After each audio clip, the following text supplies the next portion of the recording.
Hello. Good evening again today. Good evening, good morning, good afternoon, depending on what part of the world you are located. It's another Monday evening where I am here.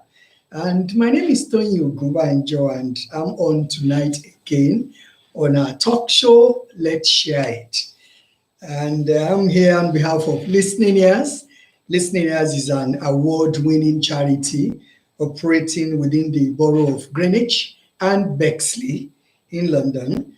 And we've been in existence now for 14 years, still counting, thank God. And in the 14 years of our existence, we have been providing emotional health and lifestyle support services. I'll tell you a little bit about listeners because of those of you who are tuning in for the very first time. As I've said before, we are 14 years, still counting, still running, touching lives within the Royal Borough of Greenwich and the Borough of Bexley. We have set up a couple of projects where we have noticed a need because listeners is totally community focused. We do our research and we do a lot of engagement with the community and identify what are the problems that are existent in the community. And around those problems, we try to set up projects to meet those identified needs. And that is what we have done for the past 14 years. And in the space of that time, because of the impact that our services and our projects are making in the community, we have backed quite a number of awards to the glory of the name of the Lord. Now, I will just quickly go through the projects that we have running within the charity. The first one is the Rosebud Center for Girls, which is a space for young girls from the ages of 7 to 19, just to be girls. We give them a space where they can learn something new, where they can discuss, they can talk about their feelings without receiving any kind of judgment.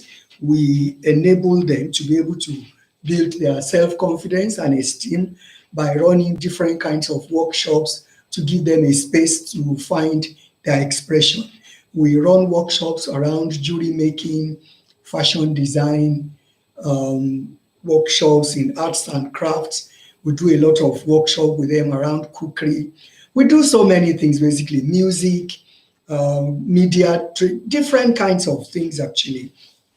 And once every year, we take them away on a residential program. Last year, we took them to Lancashire, where we took 32 girls, which was a lot of work.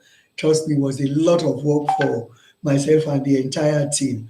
But it was worth our while because we were able to achieve a lot of impact on the girls' lives because the feedbacks we received from the parents were very encouraging. The girls have, those of them who aren't even used to going into the kitchen to give any helping hand to mommy, they have changed that attitude and they now support the family around work in the house. And then again, but since the COVID started, all our workshops have moved online. So we run our workshops on Zoom. So if you have any girl, any young girl you want to introduce to the project, you need to go on our website, rosebudcenter.org. You will get a registration form there. You can register and then we can get in touch with the parent and discuss all the due diligence. And then we will allow the girl to join on our workshops. The other projects we run are 3 projects around supporting the elderly people to reduce isolation. And 2 of them are called the Feel Good Centers. We have one based in Abewood, which has been going on now for 11 years. Yes, that started 11 years. You heard me right. It's been going on for 11 years. Started on the 9th of April 2009 and still going strong. The second center is based in Thamesmead, and that started 2 years ago. Started 2018, June 20. So that's just 2 years and a little bit, maybe about, and 2 years and about two and a half or 3 months now. Yeah, June, July, yes. So 2 years, 3 months now, the second one is. And what we do basically provide a space where the elderly can make new friends, have a cup of coffee, have a cup of tea, do participate in some uh, physical exercise. Some of them are chair based, but they are not really too exerting, just enough for them to be able to keep their limbs moving. Because, like they say, you don't use it, you lose it. And we don't want any of our elderly people to lose any of their limbs. So we get them moving. And then, of course, once in a year, we take them on a trip to the seaside. Last year, we went to Brighton. It was a beautiful trip, and I want to use that opportunity to make a big shout out to Annington Limited, who donated a minibus to us just before the end of last year, because that has been very useful. That particular trip, we usually hire a 53-seater bus or coach, which we took, and it was full. So we had a beautiful time in Brighton, and three managers of our supporting company, Annington, they actually went with us, and we had a lovely time. They bought us fresh fish from the sea, and the chips. It was nice. Took us to the ice cream parlor. It was a beautiful time. And we would have gone out again this year to the seaside, but the COVID had not allowed us to go. So we are looking forward to 2021 summer when we'll be able to go to the seaside. And the other project we run for the elderly to reduce isolation is the project we call Community Angels, which is our befriending program, where we have our volunteers who actually physically take the service to the homes of our isolated clients. So they go to give them befriending and companionship support, give them about an hour every week. And within that hour, they can have a chat, have a laugh, do whatever they like with the 1 hour.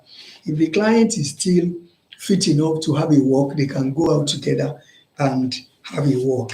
And then, of course, we have this program, this talk show, Let's Share It, where we believe people can come around, talk about what they are going through, because we believe in listening ears that a problem shared is a problem solved. So that is the focus of this talk show, Let's Share It, where opportunity is available for people to talk about things that they want us to talk about, they want us to share, and then opportunity for us to share ideas, to share information, to share knowledge. I mean, for the past 10 weeks, yes, you had me right, 10 weeks, because we already had 10 episodes now. I've gone through quite a number of topics that we have shared. And what I intend to do is that for the next couple of sessions, I just do a recap of all those things, because quite a number of people were saying they weren't able to tune into those editions. So I just briefly talk about the things as a kind of a recap. And then, of course, we could share any other information that is going to be beneficial to you. And while we are on, you have an opportunity to give us a phone call if you want to ask any question or you want to contribute. The number to call is 07554 655 695. I repeat, 07554 655 695. I will repeat it again as we go on in the program. So if you want to phone in to ask a question or to contribute to whatever I'm talking about, you are very free and welcome to call that number. But like we said, as our policy here, we like to keep your privacy. So we wouldn't want you to mention anybody's name when you make your phone call. We also will not mention your name, except if you have specifically requested that we should mention your name. Yes. Yeah. So today I'm going to, because I'll just remind you that at the beginning of this series, one of the very first things we shared about was the challenges of the coronavirus pandemic. And then there are still a lot of reports, there are still news going on about it, so many discussions in different parts of the media, different directions, in the electronic media, in the newspapers, in the social media. And you see, the summary of the effects of all these discussions, they've been one thing, there's been fear. And that's what I said at the beginning when we started this show. What all this information had been giving people is fear. But you see, at Listening Ears, we want to give you message of hope. We don't want you to be fearful because you see, there is nothing like they say in my culture. I don't know whether it cuts across other cultures, but they say that there is nothing that is coming from above that the ground cannot accept or receive.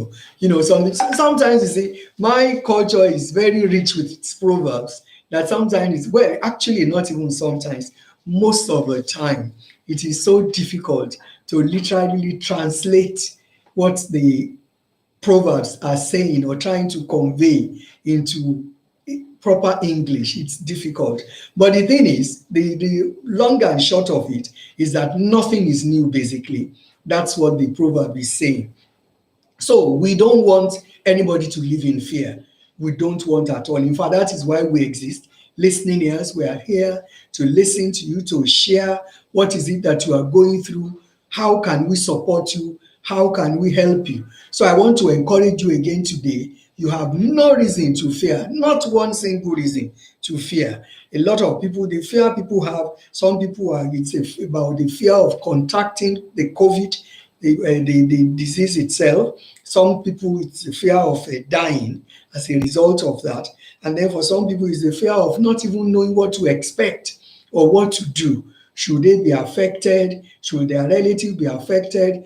All sorts of things going on in the minds of people. But I just want to reassure you today that you have absolutely no reason to exhibit any fear, because there is always support out there.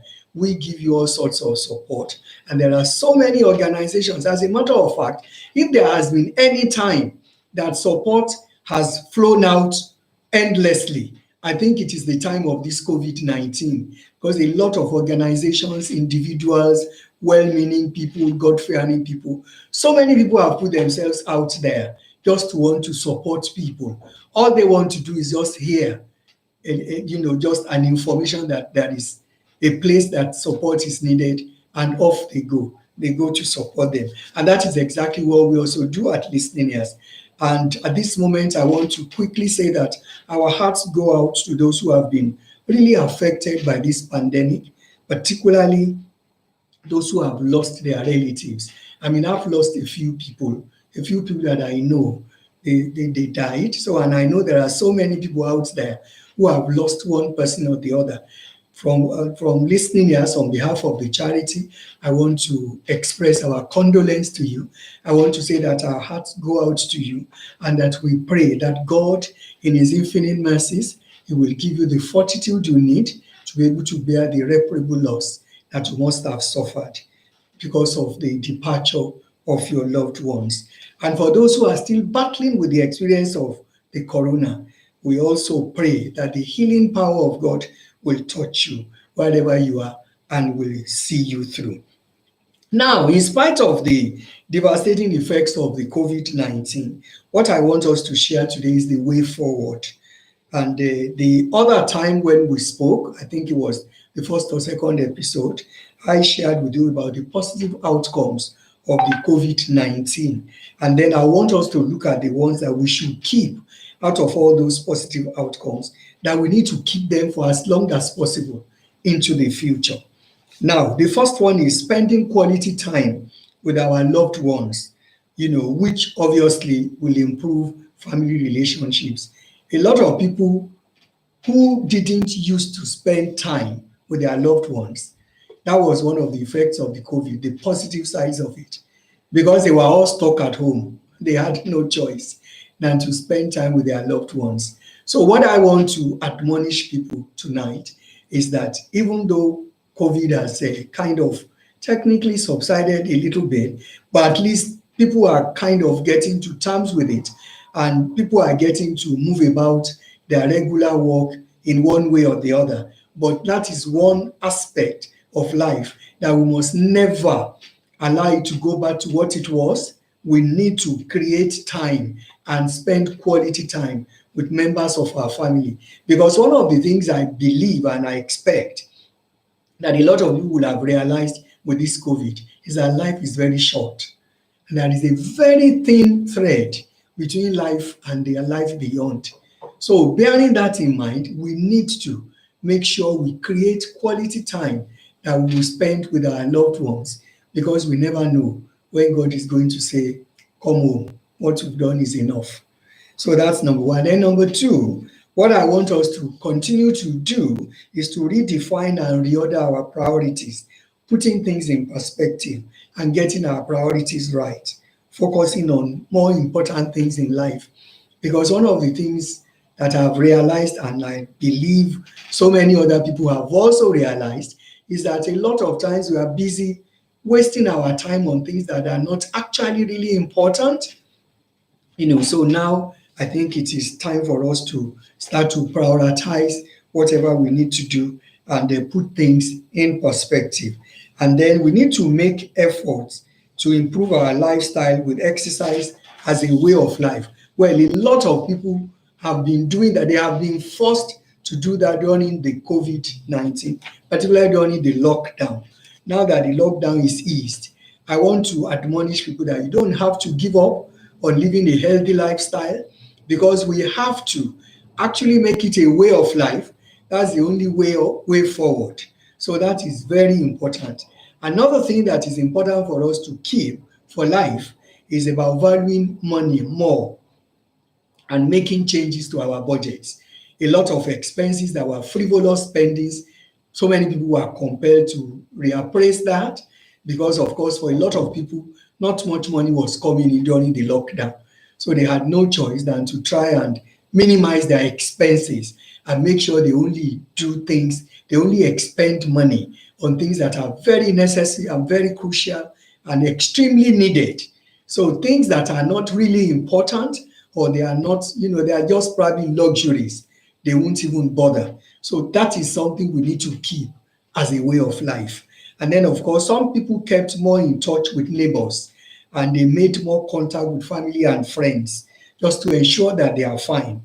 We need this to be ongoing. It shouldn't just be a COVID thing. It shouldn't be a lockdown thing. It is something we have to keep going on for life. It is so important.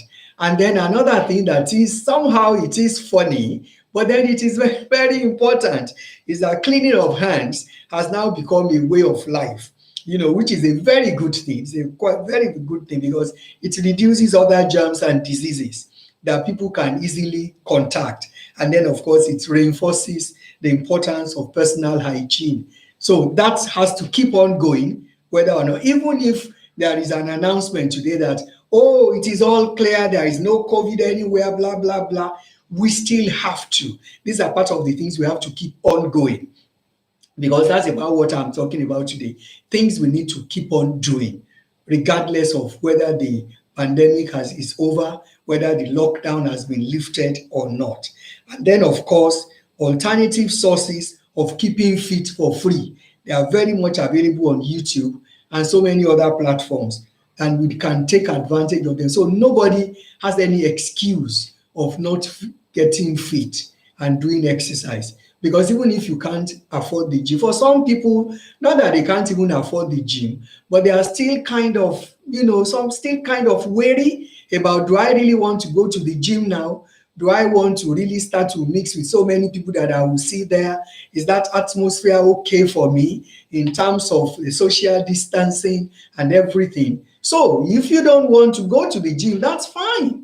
But you see, for me, it is not an excuse why you should not be physically active, because YouTube is free for everybody in their houses as long as you have broadband. You can get on YouTube, you can get on so many other platforms that are offering all sorts of physical exercises for free. So we have no excuse not to get physically fit. And then we need to rebuild our health and develop our immune system, because we need to eat a lot of healthy meals at the right time instead of the usual junk food. We cannot say because COVID is over, we will stop that. We have to do that as a way of life. And for those of us who have already started doing exercise, like I was saying, you can still do more. You can do more. Then we need to get quality sleep. And I want to use this opportunity to inform you that even when you are trying to lose weight, if you don't sleep well, if you don't get quality sleep, trust me, it will be difficult to be able to lose that weight. A lot of people think when you want to lose weight, all you need to do is just do exercise and eat healthy. You have to sleep well, my dear. you have to have very good sleep, and make sure because all these things, they kind of negatively affect you when you are trying to lose weight. So they are also interwoven. Many times when I talk on this show, I've always told you how God has carefully and wonderfully woven us together in such a way that every part of our system, they work together in harmony with each other. That's why we have to look at a kind of a whole being, a kind of a holistic approach to looking after our health. We can't maintain one side of our life and not maintain the other. And then again, there is always also an opportunity in crisis. In the pandemic that has just happened, there were lots of opportunities that happened there. There was a lot of opportunities for people to create extra income. In fact, the fact is, a lot of people, some people were furloughed, some people were even completely retired, or they were they had to, some people lost their jobs completely. Some people were terminated, all sorts of things happened to people. So if there is any time we need to start thinking about additional source of income, it is now. And I got a lot of ideas that I might not be able to start to go through here. So if you want to have a kind of a one-to-one discussion, if you have been thinking about what can you do to get an additional source of income, you can always inbox me, and then we can talk about that. And you can book an appointment to see me. If you send an email to help@listeningears.org, or if you send an email to listeningearsuk@gmail.com, it will get to me, and then I can get back to you, and we will take it from there, because there are lots of opportunities that are available that people can look into to start to earn extra income. We don't need to wait until there is a problem. I mean, people who waited until there was a problem, now when the pandemic happened, it caught them unawares, and it's very difficult. I mean, if people don't have any means of getting income in for about almost 6 months, it's very frustrating. As a matter of fact, I think I am short of adjectives to talk about the negative effects of that kind of experience. So I think it's an opportunity for us to start to think outside the box and to see what can we do so that such kind of circumstance does not catch us unawares. But the thing is, whatever you decide to do, even if you went online on the internet, you get all sorts of suggestions there. But there are some key ones that I have, which is my own joker. So if you want to have details of it, you can inbox me. And then but my counsel is that whatever you decide to do, whatever you decide to engage in, either in a particular trade or in a particular business, it is very important that you seek adequate knowledge, not just about the origin of that trade or opportunity, but spend time to understand and be on top of the game of the success strategies of such business outlay. That is very crucial, because if you don't do that, it's not difficult to get into a business and start to do it. But if you don't do your homework properly, if you don't do all your research, and if you don't take time to study and to plan, they say those who fail to plan, they plan to fail. And I'm sure nobody wants to fail. So my counsel to you is that you plan to succeed so that you will not fail. And finally, learning. You remember I always said it on this talk show that for me personally, I believe that life is a school. And people who are very close to me, they know there is something I say quite often. I say that when I wake up in the morning, for me personally, that's my opinion, and you don't have to agree with it, but that is what I think.